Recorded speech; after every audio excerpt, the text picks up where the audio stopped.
So for me, a computer has always been a bicycle of the mind.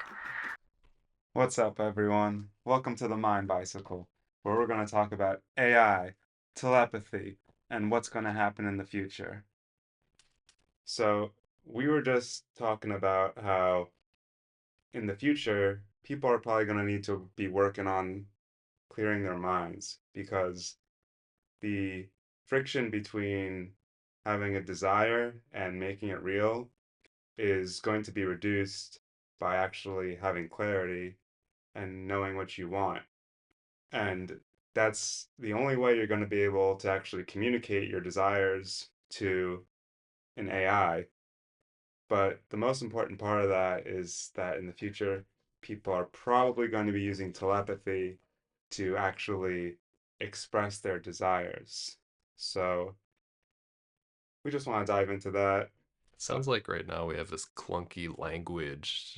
We speak in these word symbols that is this clunky expression of ideas, and it takes a long time to communicate an idea. But you're saying there's technology that's evolving, that's going in the direction of thought to manifestation, as opposed to communication through these weird clunky verbal cues, but thought manifest. Exactly. Yeah, it takes a lot of power to go from like a thought in your mind to moving your mouth around, and you got people who sometimes they stutter, they get nervous. Like even public speaking is hard. Even doing this is kind of hard. Um, but it is really interesting because a lot of technologists and companies in general, I think, have recognized this vision for the future, and they're trying to move things in this direction. Um, like Meta in this past week released a study saying they put this Meg uh, device on somebody's head, which was just like it's kind of like an MRI, but not quite the same. It's a different type of measurement device, and they were able to measure people uh, typing on a keyboard. They were able to actually predict which letters they were going to type correctly 80% of the time. Uh, and that's not that useful, but it's obviously uh, an indicator of the direction they're trying to do or trying to go. It's a stepping stone to. Hmm. Yeah, and we'll link the that study below in the description. But it sounds like again we're coming to this place of more telepathy or tapping into these ideas that thoughts are also vibrations, just like anything else. Okay, uh, atoms, electrons, everything is this wave that's coming into existence and going out of existence. And we can pick up on lots of these at the physical level, but as it gets more subtle on the quantum level, and the atomic level, it's more difficult to pick up on. So thoughts are these most subtle forms that maybe are difficult to find or to pick up on, and we can start to pick up on them in the brain now. Yeah. And it's not even just like pure thoughts. Like there's other studies where they're able to measure images in people's minds, like things that people are visualizing or even things that people are seeing. They're able to actually extract that image back out, can Gotcha. kind of predict what it is they're seeing. So it is kind of interesting to think about how that's going to open up different means of communication in the future. Like we could be sitting here, and maybe not only could the device read from our heads, but maybe it could project images into our heads. So if I'm just sitting next to you, I could just be thinking of a giraffe and send you a giraffe in my head, and then you just have like a giraffe pop into your head. It didn't work. Well, you probably thought of a giraffe, didn't you? After you said it, Okay. before you said something, I was trying to be like, okay, what image is he sending me? Oh. We'll have to put this to the test. But I'm still curious of how this is actually working in these MRI studies. Like, are they picking on the neurochemical signals? Or is it a certain part of the brain they're looking at, or how are they actually deciphering the image of the word just through scans and images? It's fascinating. Yeah, and I think part of this really is like they're majorly measuring like sensory input in a sense. Like the if you're showing somebody an image of an animal, then you can measure what their brain waves look like for that animal, and kind of like take an average, and you can train a neural net to start to understand and predict these patterns. Like, okay, when a human brain is viewing an elephant, this is what their brainwaves look like. And when they're viewing a car, this is what their brainwaves look like. And you can sort of start to get like a general idea of how people's brains respond and I gotcha. interpret signals. So maybe it's a certain pattern of signals in the brain that usually leads to this kind of image being produced. And this pattern of brain circuitry signifies giraffe, Yes, something like that. exactly. Say Max is viewing a giraffe. Probably. So what you're saying is there might be a certain space in the brain where giraffes live. Yeah, somewhere in latent space is what they call it. And I think that's what they did even with that typing study. They probably spent a lot of time just measuring people's brain signals while they were typing certain letters, and then they were able to take new people and then measure and see what the characters they were typing were, and they got 80% accuracy on that. So there was Hmm. some commonality in thought to motor muscle signal to a certain letter. Okay. Okay. So what might that new telepathic device look like? You mentioned earlier like a headband or something like that that could help with this telepathic communication of ideas. Yeah, Is there any prototypes or anything? there is a band from a company called Prophetic, which I think is really interesting. They're doing like a lot of, uh, I think, interesting kind of experiments with it.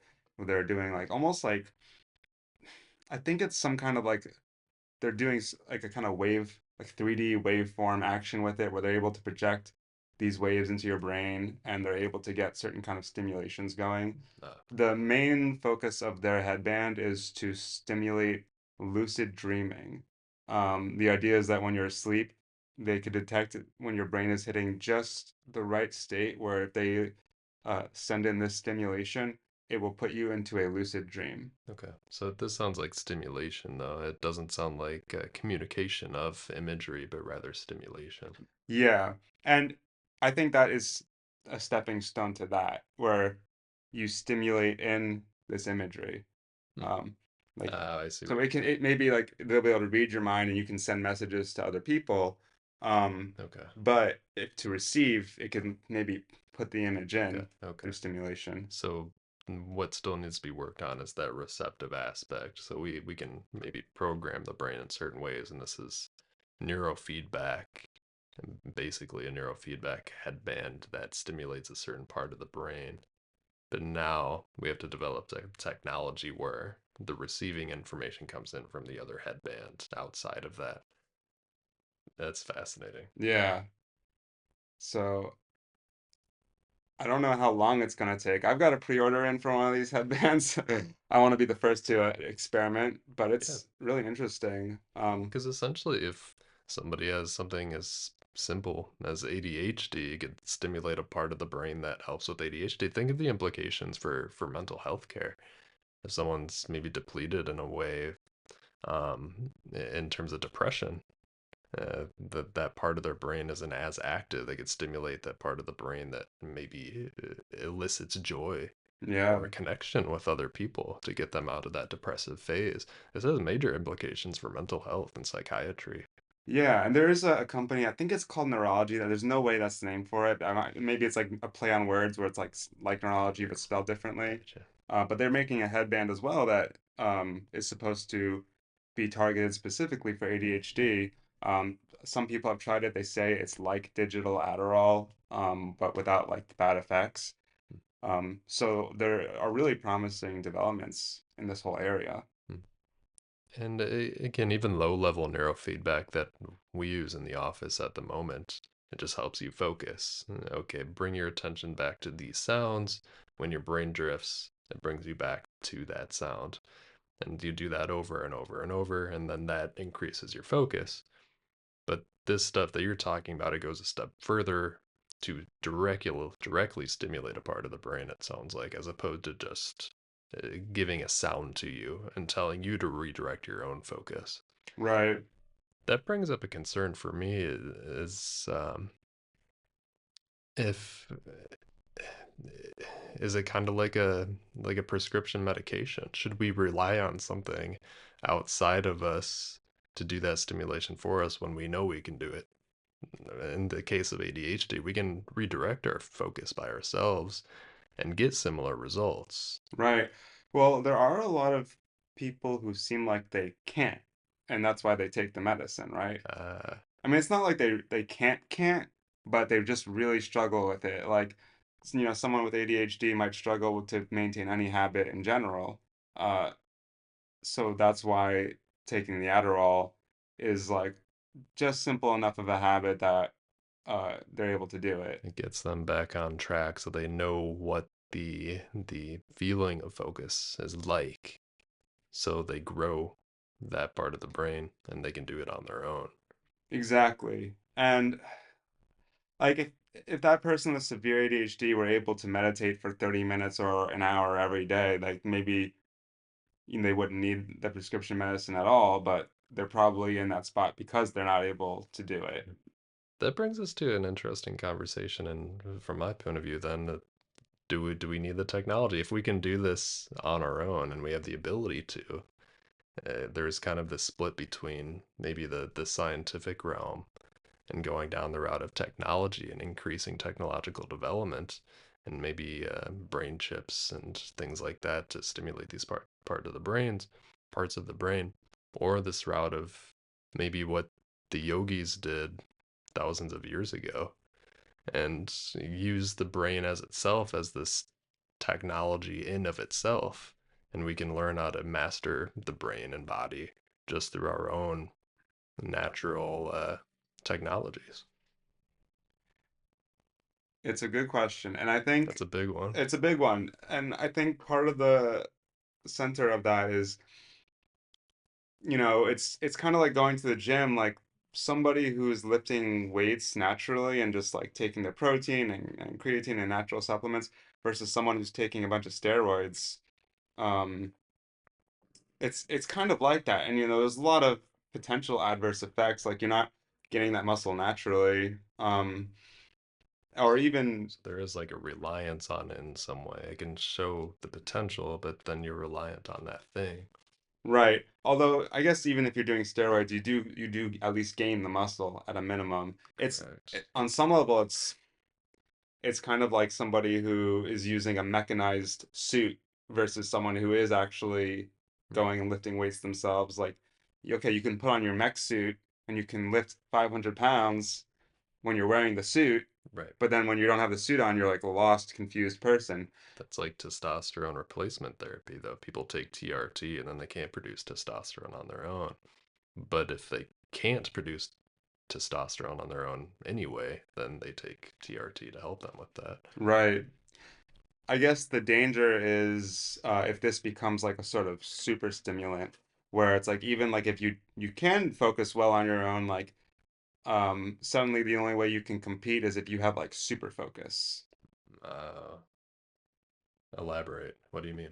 Well, it's just like, pretend everyone in the world suddenly has Adderall, every single person, and they're all able to be like super disciplined and super focused and get everything they need done all the time, 12 hours a day, 16 hours a day maybe. And now you are on the market just trying to compete with them for everything.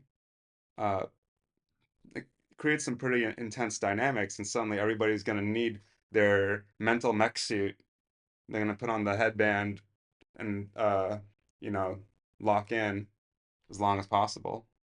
This seems like it's driving competition a bit. Okay, we can produce more technology that potentially helps humanity, but that also brings up an issue for me, which is okay, maybe there are some ethical implications and overall psychological maturity that we should go through as a human species and as individuals before we really tap into the power of these types of technologies. Yeah.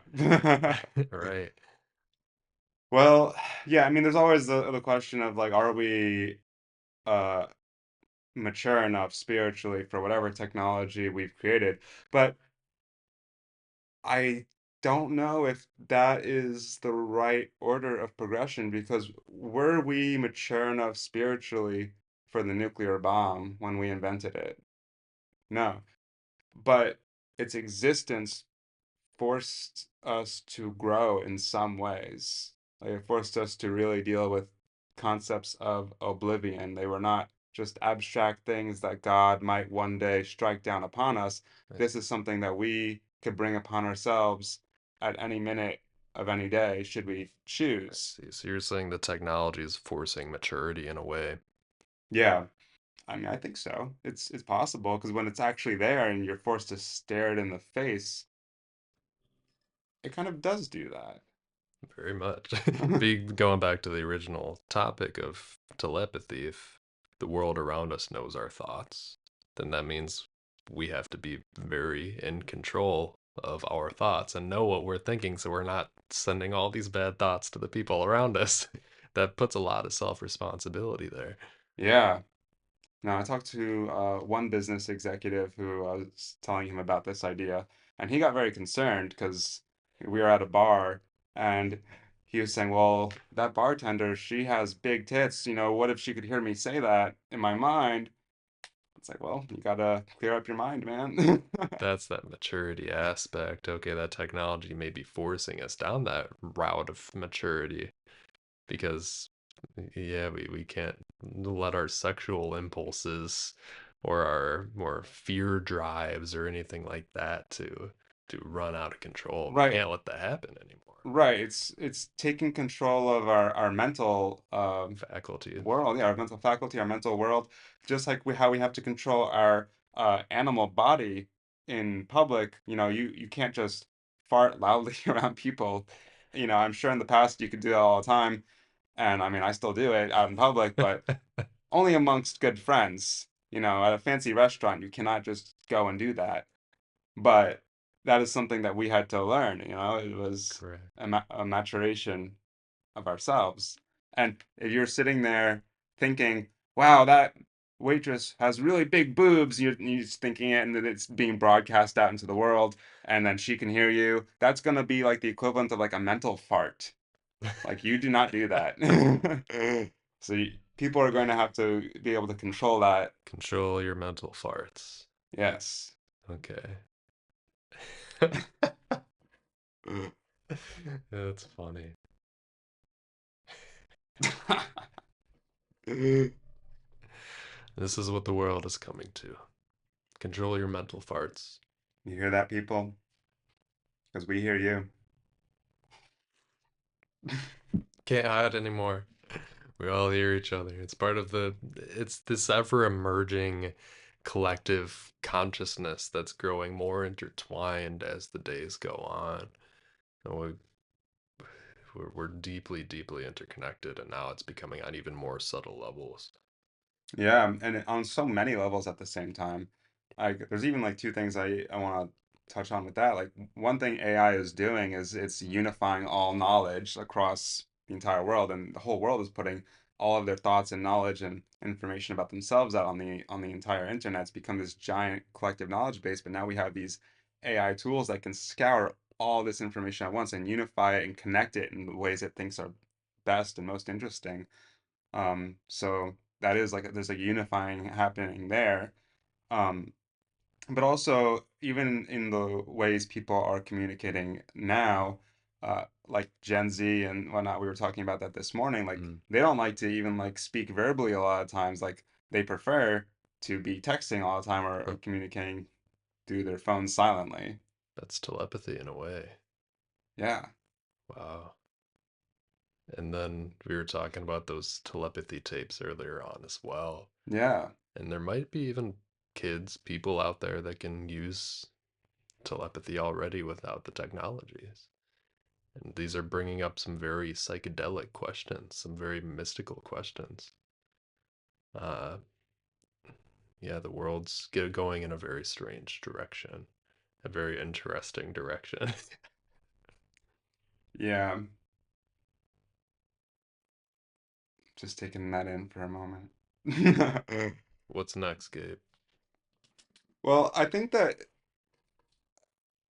it is going to be a collective evolution because there's going to be economic pressures, like all these drives, and maybe even like just social status pressures at the same time. Because even if AI comes about and takes everybody's jobs, um, one thing that will not go away is status, seeking status, Uh, competing for it. like a drive for power. Yeah, But because I mean, status is zero sum. Like there always has to be somebody at the top, somebody who's like the most revered, most respected. Um, and so people are always going to feel that. They're going to feel their positions in these status hierarchies, and they are still going to continue to compete for these zero sum positions. Whereas, like the abundance provided by AI is very material. It's not zero sum. Everybody benefits, but then you have to find new ways to compete on status. And one of those things might be, mental fitness, mental clarity. Um, the other ones might be, physical fitness. Um, don't know exactly how it will all go. It's very hard to see how it's going to shake out. it's fascinating. It's almost like we're going back, and I think about this a lot, to Greek Lyceum days where you see these old statues of ancient Greek people that were very into taking care of their bodies and refining their bodies, and then refining their mental faculties as well through philosophy and critical thinking.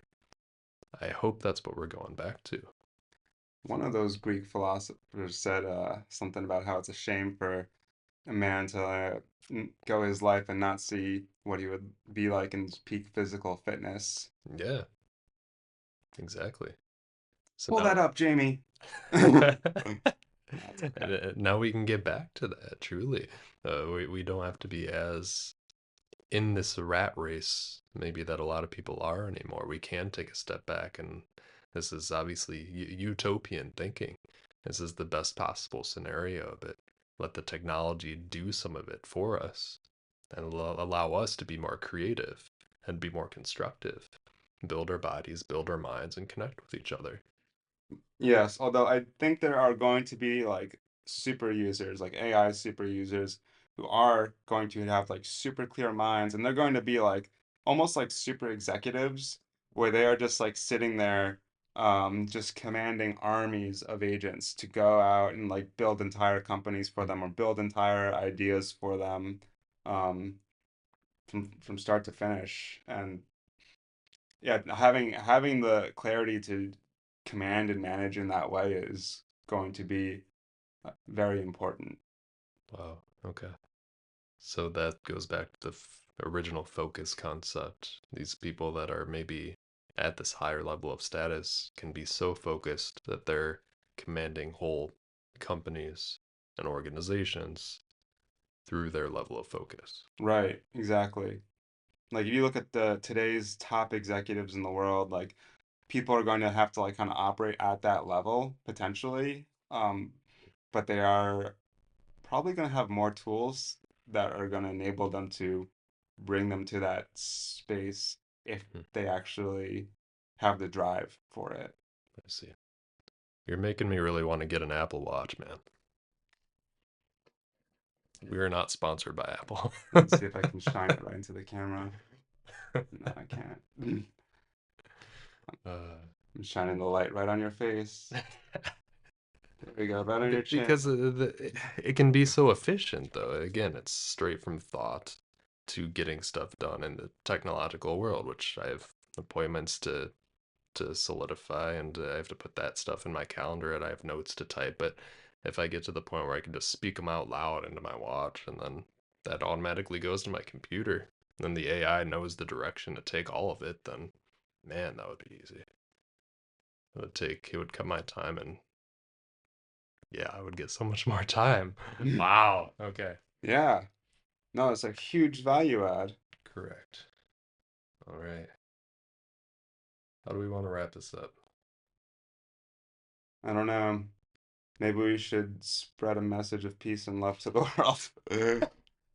You guys all need to start meditating a whole lot, or not. You can just chill, but it'd probably be beneficial to you to start clearing your mind.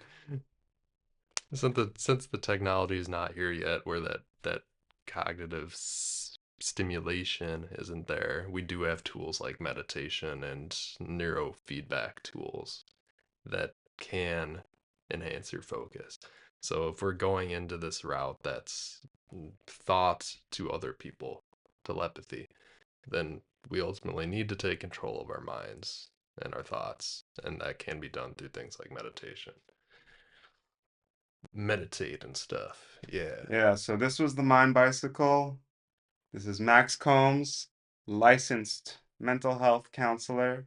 Intern. I have a master's degree. He's a professional. And I'm Gabe, AI engineer. AI Jesus AI Jesus. is what they call him. Peace.